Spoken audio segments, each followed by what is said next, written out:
National Archives, Washington, D.C. It's a combination temple and fortress, housing the sacred documents of the American founding, the Declaration of Independence, like this here, and the Constitution of the United States. Hi, I'm Trevor Burrus. I'm a research fellow at the Cato Institute's Robert A. Levy Center for Constitutional Studies and editor-in-chief of the Cato Supreme Court Review. This is the document that explains the philosophy at the heart of the American experiment. Yes, it is a legal document in a sort of international sense in that it creates a separation with the British. But of course, the British didn't totally agree to that. There was a war. And so really what it is a political philosophy document that explains the heart of the American project, which then the Constitution needs to be read in light of this. The Constitution is not a freestanding document. It is informed by these principles. And so what we really have, even though the Declaration of Independence is in the US Code, 1 USC Section 1, it is not the kind of document that you could go to a court and cite to get some sort of grievance solved by that court. What you can do is you can cite the principles to the court, whether it's the US Supreme Court or a different court, and cite that as part of the Constitution. I use it in my job at the Supreme Court practice all the time, saying, we need to know what this clause means. It means limited government, it means rights. And one way we know that is because of this document here, because of what this document guaranteed in the separation with Great Britain. And interestingly, this part of this script here on the Declaration wasn't put in there until later July. This date is kind of a myth. It was ratified on July 2nd, and John Adams wrote to Abigail Adams and said, that will be the day that people remember in world history. And really the first signature that was put on July 4th was the John Hancock. And the last one was actually this one here, Matthew Thornton, which was signed on November 4th, 1776. So a full 5 months after this.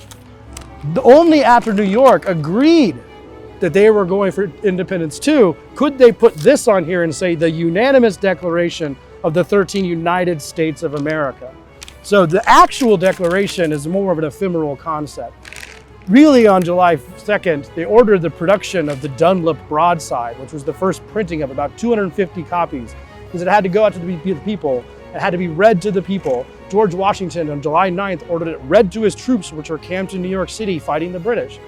So the real interesting question is, what is the real declaration? And yes, in this building, there is the real declaration that these people signed that was rolled up and put in the post office for a while, was printed over, has almost no ink on it. But the real declaration is actually in the hearts and minds of the people, and it had to be conveyed to the people.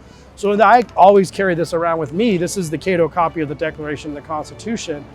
And I would say this is as real as this one or the one in there.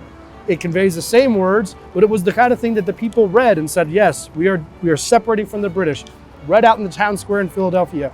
These are the grievances we have against the king, and this is why we have the right to create a free and independent nation. This entire list, right? Most of this document, 2/3 of it, 3/4 of it really, are just lists of the grievances against the king.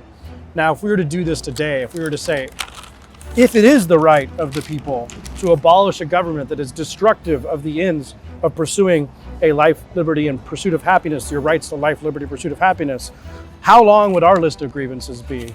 And I can say it would be pretty long. We have a government now with a president, for example, whose powers go beyond anything that King George III ever had. The powers of the president to say, make war without Congress's consent, which all wars since World War II have been without Congress's consent.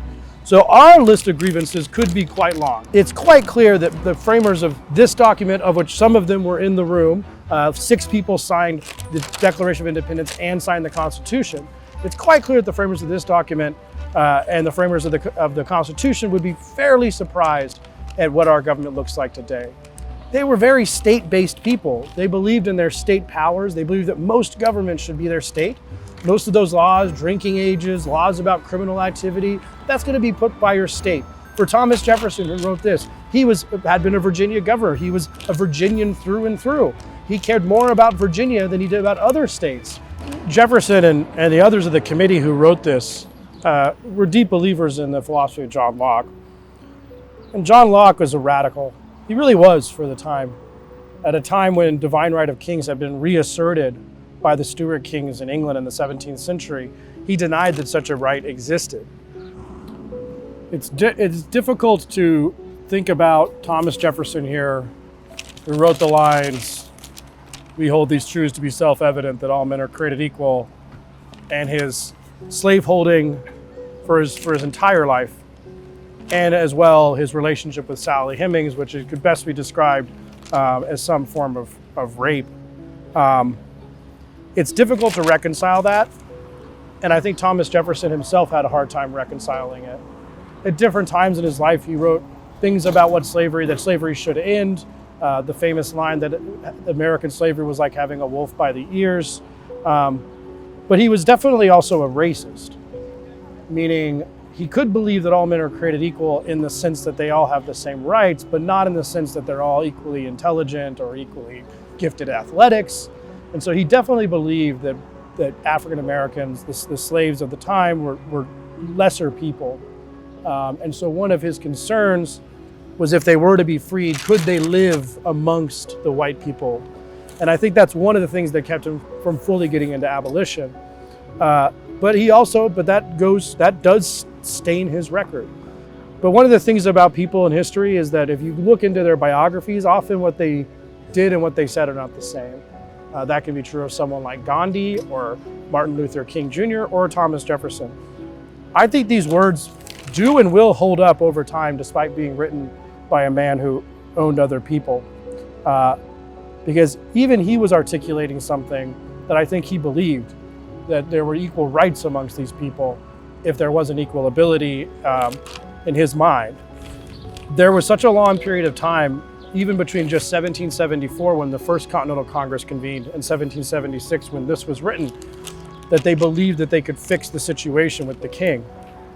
And so when Jefferson sat down to write this, talking about the long train of abuses and usurpations, he puts out too that the majority of people in governments around the world will sit and suffer at their government. They will not stand up and do something about it. The majority of people will suffer the abuses because trying to fight a war against, say, the largest army on the planet, which the British Army was, is a big ask. And that's one of the biggest reasons some people opposed this document, and some people, even people at the Continental Congress, did not sign it, most famously John Dickinson. So obviously John Hancock is the most famous signatory, was that John Hancock there. But in terms of the people who really pushed for independence, John Adams would be one who pushed for quite a while for independence and wrote very eloquently about it. So John Adams here is super important. One person who's not much acknowledged by our founders as one of our sort of founders that everyone knows is Roger Sherman here from Connecticut. Roger Sherman was an incredibly important early statesman who also was at the Constitutional Convention and was instrumental in creating the compromise between the big states and the small states that became the House of Representatives and the Senate. Roger Sherman is very, very underappreciated. Of course, we have Thomas Jefferson, George Wythe, probably the most influential or learned lawyer of the time. Benjamin Franklin here, who had an interesting experience with the British, having been ambassador just a few years before, and having been yelled at and dressed down by the king's ministers after the Boston Tea Party. James Wilson, also considered one of the most important founders at the Constitutional Convention, one of the most important influences on the way our Constitution is today. He's from Pennsylvania, very important there.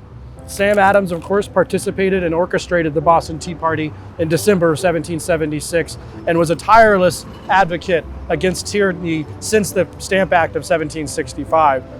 A lot of these people are unknown. They were chosen by their states as delegates to the Continental Congress, which meant they were known in their state. Someone like Button Gwinnett is from Georgia, one of the most valuable signatures on the planet, because we really have no other signatures of him except for this one and one other. He was a local person within Georgia, known for his relationship in Georgia politics. Robert Morris, important figure, kind of the financier of the revolution. He was a Philadelphian.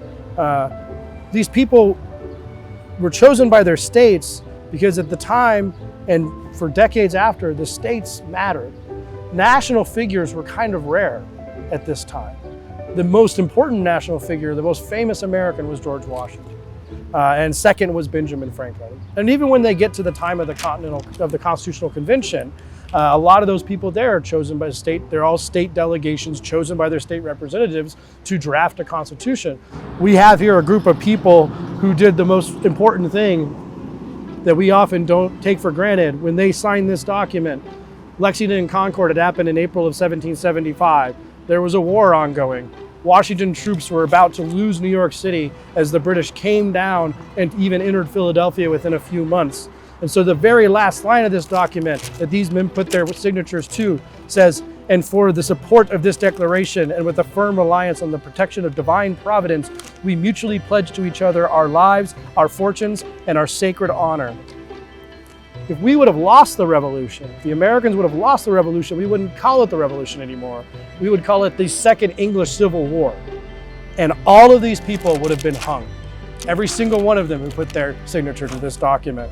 So they were not saying lightly that they pledged their lives, their fortunes, and their sacred honors. Beautiful words written here. And of course, the all-important map on the back.